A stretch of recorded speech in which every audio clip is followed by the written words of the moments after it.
नमस्कार दोस्तों, tip with R K में आपका स्वागत है। मैं राजेश वर्मा अगेन आप लोगों के साथ।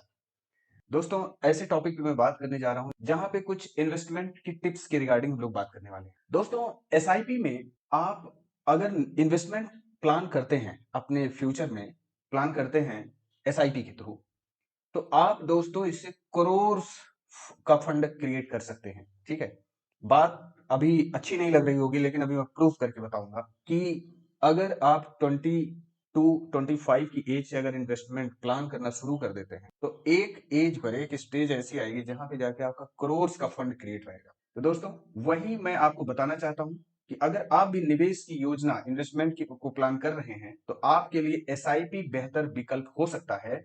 ये एसआईपी यानी कि सिस्टमैटिक इन्वेस्टमेंट। ठीक है, सिस्टमैटिक इन्वेस्टमेंट के थ्रू आप बेहतर रिटर्न, बेहतर फंड क्रिएट कर सकते हैं फ्यूचर के लिए। अब दोस्तों, यहाँ पे अगर हम बात करें एसआईपी की, कि एसआईपी क्या है, एसआईपी का मतलब क्या है, सिस्टमैटिक इन्वेस्टमेंट प्लान कैसे इसको हम करें, तो दोस्तों उसी के ऊपर हम लोग बात करने वाले हैं। तो आइए वन बाय वन चीजों को यहाँ पे समझने की कोशिश करते हैं कर रहा हूं, लेकिन मेरे विचार से अगर इस वीडियो को आप देखेंगे तो थोड़ा सा कहीं ना कहीं एक बार माइंड में क्वेश्चन जरूर होगा कि क्यों ना हमें इस तरीके से करना चाहिए। दोस्तों, पहली चीज तो ये है कि जो एसआईपी की बात चल रही है, एसआईपी मीन्स यहाँ पे है आपका म्यूचुअल फंड से लिंक किया जा रहा है इसको। म्यूचुअल फंड इन्वेस्टमेंट की बात की जा रही है यहाँ पे। दोस्तों, इन्वेस्टमेंट का सबसे शानदार योजना माना गया है म्यूचुअल फंड, जिसके जरिए इन्वेस्टर हर महीने एक छोटी रकम जमा करके लंबी अवधि के लिए बड़ी रकम तैयार कर सकते हैं। मतलब यहाँ पे थोड़ा सा लॉन्ग टर्म के लिए आपको स्टे करना होगा। आप बहुत ज्यादा ग्रीडी होके काम ना करें, लॉन्ग टर्म में अपने आप को देखें। लॉन्ग टर्म में आप अगर स्टे कर जाते हैं तो एक बहुत बड़ा फंड तैयार कर सकते हैं। दोस्तों, जो इन्वेस्टमेंट के एक्सपर्ट हैं, उन लोगों का भी यही मानना है कि यदि कोई इन्वेस्टर अपने इन्वेस्टमेंट टारगेट के बारे में क्लियर है, ठीक है, अपने इन्वेस्टमेंट टारगेट के बारे में क्लियर है, तो म्यूचुअल फंड एसआईपी जो है उसके लिए पहली पसंद है। बहुत ध्यान से समझिएगा इस बात को। म्यूचुअल फंड का एसआईपी ही उसकी पहली पसंद है, जो उसे करनी चाहिए और करता भी है। दोस्तों, एक बात मैं बताना चाहता हूं कि अगर कोई इन्वेस्टर इन्वेस्टमेंट करना चाहता है, कोई पैसा मार्केट में लगाना चाहता है, तो चूंकि अब इन्वेस्टमेंट के पॉइंट ऑफ व्यू से अगर बात करें तो एक लमसम अमाउंट किसी के पास नहीं होता है कि वो मार्केट में डिप्लॉय कर दे अपने फंड को और 2-4 साल 10 साल के अंदर उसे अच्छी रिटर्न वहां से मिल जाए, एक अच्छी वेल्थ मिल जाए। तो यहाँ पे पैसे अवेलेबल नहीं होते, इतना फंड किसी के पास नहीं होता कि एक साथ पैसा लगा दिया जाए। लेकिन दोस्तों, इसीलिए म्यूचुअल फंड को यहाँ पे डिजाइन किया गया है। म्यूचुअल फंड एक ऐसा सिस्टम है जहां पे आप छोटी छोटी इन्वेस्टमेंट, छोटा छोटा अमाउंट आप लगा के एक बहुत बड़ा फंड क्रिएट कर सकते हैं। ठीक है, तो आइए कुछ यहाँ पे और भी टॉपिक पे हम लोग डिस्कस करेंगे। तो इन्वेस्टमेंट विथ एसआईपी के बारे में बोला गया कि हमेशा इन्वेस्टमेंट आप एसआईपी में दोस्तों प्रिफर करें सिस्टमैटिक इन्वेस्टमेंट प्लान, जैसा कि यहाँ पे मेरा फोकस है सिर्फ एंड सिर्फ म्यूचुअल फंड के ऊपर। तो पहली बात यहाँ पे ये है कि एसआईपी का फुल फॉर्म जो है सिस्टमैटिक इन्वेस्टमेंट प्लान है, कोई यहाँ कंफ्यूजन वाली बात नहीं होनी चाहिए। दोस्तों, अगली चीज ये है कि think as a regular investor. यहाँ पे अपने आप को एक रेगुलर इन्वेस्टर की तरह ही देखना है। बहुत क्लियर होना पड़ेगा, बहुत फोकस्ड होना पड़ेगा, आपको अपने टारगेट के प्रति बहुत फोकस रहना पड़ेगा। यूं समझिए कि आपको एवरी मंथ की जो एसआईपी देनी है उसके प्रति आपका लक्ष्य एकदम क्लियर होना चाहिए, गोल आपका पक्का होना चाहिए।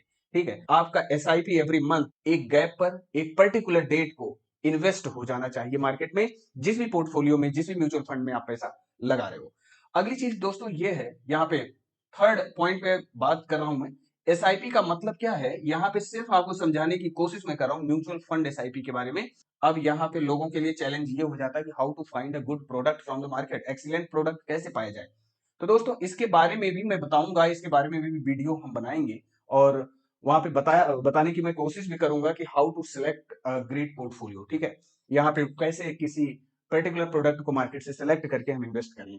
अगली चीज दोस्तों, यहाँ पे फोर्थ पॉइंट है create fund of crores by SIP. जैसा कि मैं पहले ही बता चुका हूं कि अगर आप एसआईपी सिस्टमैटिक इन्वेस्टमेंट प्लान आप लेते हैं, चाहे आप मंथली लें या क्वार्टरली लें या हाफ ईयरली लें, ठीक है, या ईयरली लें, ठीक है, तो दोस्तों एक चीज आप देखिएगा ध्यान से, यहाँ पे जो सबसे प्रेफर्ड एसआईपी है वो होता है मंथली। ठीक है, क्योंकि दोस्तों मंथली करने पर, मंथली इन्वेस्टमेंट प्लान करने पर जो है आपको कंपाउंडिंग एनुअल ग्रोथ का फायदा मिलता है। ठीक है, हर महीने आपका अमाउंट कंपाउंड होता हुआ जाता है। अगर आप क्वार्टरली करेंगे तो क्वार्टर मतलब 3 मंथ का वेट करना पड़ेगा, 3 महीने बाद जाके वो कंपाउंड होगा।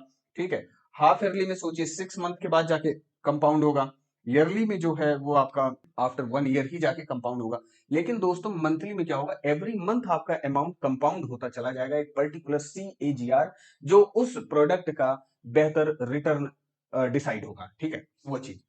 आगे हम बात करें स्टेप अप SIP। दोस्तों सबसे बड़ी बात होती है स्टेप अप SIP का मतलब क्या है। यहाँ पे CAGR बहुत क्लियर यहाँ पे हो जाइए। CAGR का मतलब है कंपाउंडेड एनुअल ग्रोथ रेट, ठीक है, या कंपाउंडेड एनुअल ग्रोथ रिटर्न। ठीक, तो यहाँ पे क्या होता है, 100 रुपीज सपोज आपने लगाया, इस पे 10% इंटरेस्ट मिला आपको। एक छोटा सा एग्जाम्पल में ले रहा हूँ, 10 रुपीज इंटरेस्ट मिला आपको यहाँ पे। अब टोटल अमाउंट हो गया 110 रुपए आपका, 100 ये प्लस 10 ये, अब 110 रुपए हो गया। अब यहाँ पे अगर 10% रिटर्न आपको दिया जाता है तो इसका मतलब 11 रुपए का इंटरेस्ट यहाँ पे मिलेगा। फिर आपका अमाउंट अब देखा जाए तो 110 प्लस 11 तो 121 बन गया। अब इस पे अगर 10% का आपको इंटरेस्ट दिया जाता है तो बताइए जरा, 12.10 यहाँ पे बनता है। तो दोस्तों आप देखिए जरा, आपका जो इंटरेस्ट अमाउंट है वो कंपाउंड होता हुआ आपके प्रिंसिपल अमाउंट के साथ जा रहा है। तो ये जो सिस्टम फॉलो हो रहा है, ये जो स्ट्रैटेजी है, ये इसी को हम CAGR बोलते हैं, कंपाउंडेड एनुअल ग्रोथ रेट। ठीक है, तो मंथली SIP में इसका फायदा मिलता है।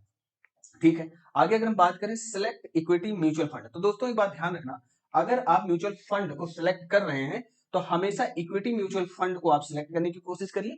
हालांकि जो इक्विटी म्यूचुअल फंड है वो हाई रिस्क पे होता है, लेकिन मैं पहले बता चुका हूं, no risk no gain, without risk you can't achieve any gain. ठीक है, तो आपको रिस्क लेना पड़ेगा, इक्विटी म्यूचुअल फंड में आपको पैसे लगाने चाहिए। अगली चीज दोस्तों, एक बात और मैं यहाँ पे आपको क्लियर कर दूं कि अगर आप कोई एक ऐसा प्रोडक्ट, कोई एक ऐसा म्यूचुअल फंड सिलेक्ट करते हैं मार्केट से जिसमें 15% का CAGR है।